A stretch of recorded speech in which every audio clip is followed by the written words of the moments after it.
Hello అండి, ఎలా ఉన్నారు? బాగున్నారా? బాగున్నారని అనుకుంటున్నాను. బాగుండాలని కూడా కోరుకుంటున్నాను. ఎలా జరుగుతుంది మీ ప్రిపరేషన్? మంచిగా ప్రిపేర్ అవ్వండి అండ్ ఫియర్ అనేది తీసేయండి. అండ్ ఈ వ్లాగ్ వచ్చి ఈవినింగ్ టైంలో స్టార్ట్ అయింది అండ్ ఈ వీడియో వచ్చి 2 డేస్కి సంబంధించిన వీడియో అనమాట. Evening slots. సో ఇది వచ్చి ఈవినింగ్ టైం. నేను డిన్నర్ అయితే చేసేసాను. మా బాబు పడుకున్నాడు అండ్ తను పడుకుంటే ఇంకా నేను ఫ్రీ కాబట్టి ఆ టైంలోనే డిన్నర్ చేసేసి ఇంకా చదవడం స్టార్ట్ చేశాను అనమాట. సో ఇప్పుడు వచ్చి నేను పీజీ సెమ్ ఎగ్జామ్స్ వస్తున్నాయి కదా, సెమ్ ఎగ్జామ్స్కి ఒక 1.5 hour 2 hours అట్లా చదివాను అనమాట. సో దాట్ నేను సొంతంగా నోట్స్ చేసుకున్న అది నోట్స్ని రివిజన్ చేశాను కాబట్టి నాకు గుర్తుంటుంది అని చెప్పేసి. సో ఫస్ట్ అయితే ఇది కంప్లీట్ చేసుకుందాము, ఆ తర్వాత నెక్స్ట్ స్లాట్కి అయితే వెళ్దాము.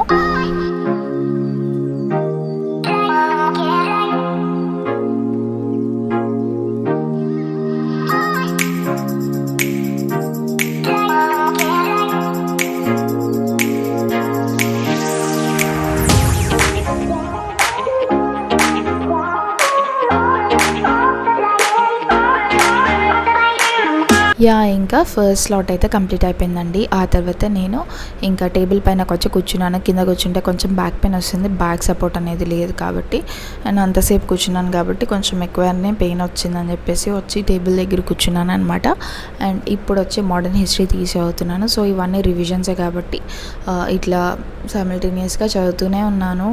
అండ్ రివిజన్ అనేది ఇంపార్టెంట్. అండ్ యాక్చువల్లీ సెమ్ ఎగ్జామ్స్తో పాటు నేను యూపీఎస్సీ ప్రిపరేషన్ కూడా చేస్తూనే ఉన్నాను. బికాజ్ ఎగ్జామ్ దగ్గరలో ఉంది కాబట్టి నేను కాంప్రమైజ్ అవ్వట్లేదు అనమాట ఇందులో మాత్రానికి. సో ఇప్పుడైతే మోడర్న్ హిస్టరీ చదువుతున్నాను. Modern history by spectrum. So spectrum నుంచి చదువుతున్నాను. ఈ బుక్ అనేది ఎప్పుడు చినిగిపోతూనే ఉంటుంది. బైండింగ్ ప్రాబ్లం అనుకుంటా నాకు తెలిసి. సో ప్రతిసారి చినిగిపోతూనే ఉంటుంది. అండ్ ఇంకా నెక్ అనేది పెయిన్ వస్తుంది. అండ్ ఇది చిన్న బుక్ కాబట్టి బుక్ అనేది ప్రాపర్గా సెట్ అవ్వట్లేదు అనమాట. అందుకే ఈ స్టడీ స్టాండ్, బుక్ స్టాండ్ ఏదైతే ఉందో అది యూజ్ చేస్తూ చదువుతున్నాను. అండ్ ఇది కూడా 2 hours రివిజన్ సెషన్ అనే కానీ మళ్ళీ ప్రతిదీ ఇంపార్టెంట్ అన్నట్టే అనిపిస్తూ ఉంటుంది చదువుతుంటే. సో ఫస్ట్ అయితే సెకండ్ స్లాట్ ఇది. సో ఇది కంప్లీట్ చేసుకుని నెక్స్ట్ స్లాట్కి అయితే వెళ్దాము.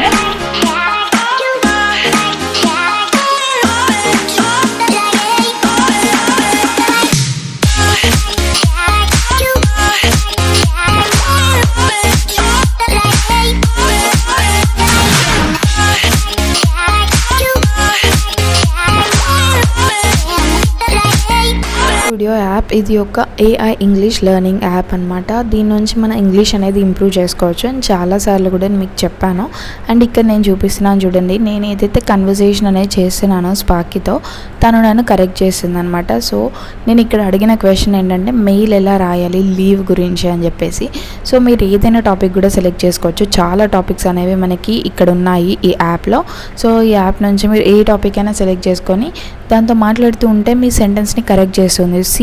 ఆన్ ద స్క్రీన్ స్క్రీన్ పైన మీకు కనిపిస్తూనే ఉంది ఎంత కరెక్ట్ చేస్తుంది, ఎంత ఫీడ్బ్యాక్ ఇస్తుంది అని చెప్పేసి. సో ఇట్లా మనం డైలీ కాకపోయినా వీక్లీ 2 or 3 మీరు మాట్లాడుతూ ఉన్నా మీకు ఫ్రీ టైం దొరికినప్పుడల్లా మాట్లాడుతూ ఉంటే మీ ఇంగ్లీష్ అనేది ఇంప్రూవ్ చేసుకోవచ్చు.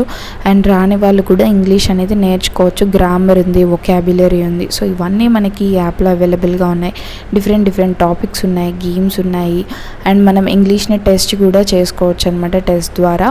అండ్ టెస్ట్ రాయొచ్చు అని చెప్తున్నాను. అండ్ ఆల్సో గేమ్స్ అనేవి కూడా మనకి ఇంగ్లీష్ అనేది ఇంప్రూవ్ చేసుకోవడానికి చాలా హెల్ప్ అవుతాయి. అండ్ బేసిక్ ఇంగ్లీష్ ఇంకా వొకాబులరీ రాదు, గ్రామర్ రాదు అనుకున్న వాళ్ళకైతే చాలా హెల్ప్ అవుతుంది ఈ యాప్ అనేది. మనకి బయట చూసుకుంటే చాలా ఎక్స్పెన్సివ్గా ఉంటాయి కానీ ఈ యాప్ అనేది వెరీ అఫోర్డబుల్. అండ్ నేను చెప్పేది ఏంటి అని అంటే ఈ యాప్ మనకి పాకెట్ ఫ్రెండ్లీ, ఫోన్లోనే అవైలబుల్గా ఉంటుంది కాబట్టి ట్రావెల్ చేసేటప్పుడు కూడా మీరు మాట్లాడుతూ మీ ఇంగ్లీష్ని ఇంప్రూవ్ చేసుకోవచ్చు. తెలుగు మీడియం వాళ్ళకి ప్రిలిమ్స్ ఓరియంటెడ్గా, మెయిన్స్ ఓరియంటెడ్గా మనకి ఈ యాప్ అనేది హెల్ప్ అవుతుంది అనమాట. ఎందుకనంటే తెలుగు మీడియం నుంచి వచ్చిన వాళ్ళకి క్వశ్చన్ అర్థం చేసుకోవడానికి చాలా కష్టం అవుతుంది. అండ్ యూపీఎస్సీ కాదు, ఏ ఎగ్జామ్కి ప్రిపేర్ అవుతున్న వాళ్ళైనా సరే మీకు ఇంగ్లీష్ అనేది ఈ జనరేషన్లో చాలా యూస్ అవుతుంది. బికాజ్ బేసిక్ ఇంగ్లీష్ అనేది వచ్చి ఉండాలి.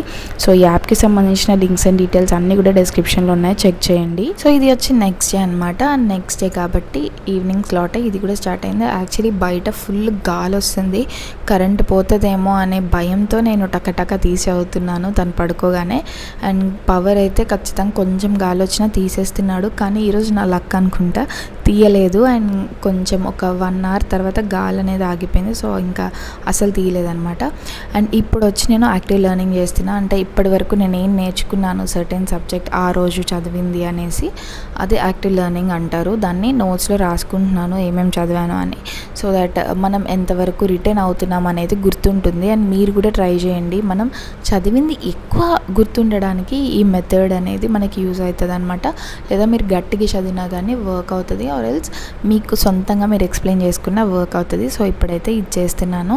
అండ్ ఇదే సెషన్లో తర్వాత మళ్ళీ నేను రాసిన టెస్ట్స్ ఏదైతే ఉన్నాయో వాటిని అనాలిసిస్ చేస్తున్నాను అనమాట. సో అనాలిసిస్ ఎందుకు యూజ్ అవుతుందంటే మనం ఏదైనా కొత్త పాయింట్స్ని నేర్చుకోవడానికి. అండ్ ఫర్ ఎగ్జాంపుల్ రాంగ్ అయిందనుకోండి, ఎందుకు రాంగ్ అవుతుంది, ఎందుకు కరెక్ట్ అవుతుంది, అండ్ రాంగ్ అయిన క్వశ్చన్స్లో రైట్ అయిన క్వశ్చన్స్లో మనం కొత్తగా ఏం నేర్చుకోవచ్చు, ఏం పాయింట్స్ అనేవి మనకి అక్కడ ఉన్నాయనేసి మనకి తెలుస్తుంది. సో ఆ బుక్లెట్ విజన్ ఐఏఎస్ వాళ్ళది నేను అటెంప్ట్ చేస్తున్నాను కాబట్టి సో ఆ బుక్లెట్ అయితే తీసి అందులో నుంచి అనాలిసిస్ అయితే చేస్తున్నాను అనమాట.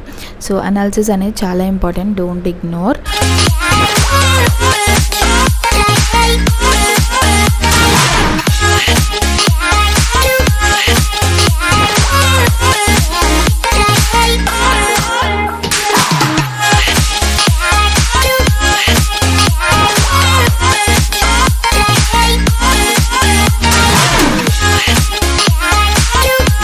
అలా ఇంకా అది కంప్లీట్ అయిపోగానే ఏన్షియంట్ హిస్టరీ తీశాను. సో ఏన్షియంట్ హిస్టరీకి వచ్చి నేను ఆర్ఎస్ శర్మ చదువుతాను. చాలామంది కూడా తమిళనాడు బోర్డ్ బుక్స్ ఉంటాయి కదా, సో వాటిని ప్రిఫర్ చేస్తారు. ఏమో నేను ఫస్ట్ నుంచి కూడా ఏన్షియంట్ హిస్టరీకి ఆర్ఎస్ శర్మ, మిడవల్ హిస్టరీకి సతీష్ చంద్ర అదే యూజ్ చేస్తున్నాను కాబట్టి ఓల్డ్ ఎన్సీఆర్టీస్ ఇవే చదువుతున్నాను అనమాట. అండ్ మీరు కావాలంటే వేరే కొనుక్కోవచ్చు, రెల్స్ న్యూ ఎన్సీఆర్టీస్ కొనుక్కోవచ్చు. ఏన్షియంట్ హిస్టరీ అగైన్ ఫస్ట్ నుంచి రివిజన్ కాబట్టి ఇండస్ వ్యాలీ సివిలైజేషన్ దగ్గర నుంచి లాస్ట్ వరకు రివిజన్ చేయాలి. సో ఇది వచ్చి 2 hours సెషన్ అండి. 2 hours ఖచ్చితంగా చేసే పడుకున్నాను. అండ్ టైమర్ అయితే పెట్టుకున్నాను. టైమర్ పెట్టుకొని ఇదైతే కంప్లీట్ చేశాను అనమాట. సో ఇలా నా సెషన్స్ అనేవి జరుగుతూ ఉంటాయి. కానీ ఎగ్జామ్స్ టైంలో నేను కాంప్రమైజ్ అవ్వను, ఎందుకంటే నేను ఓన్గానే ప్రిపేర్ అవుతున్నానని చెప్పాను కదా. అలా నా ప్రిపరేషన్ అనేది వెళ్తూ ఉంటుంది అనమాట.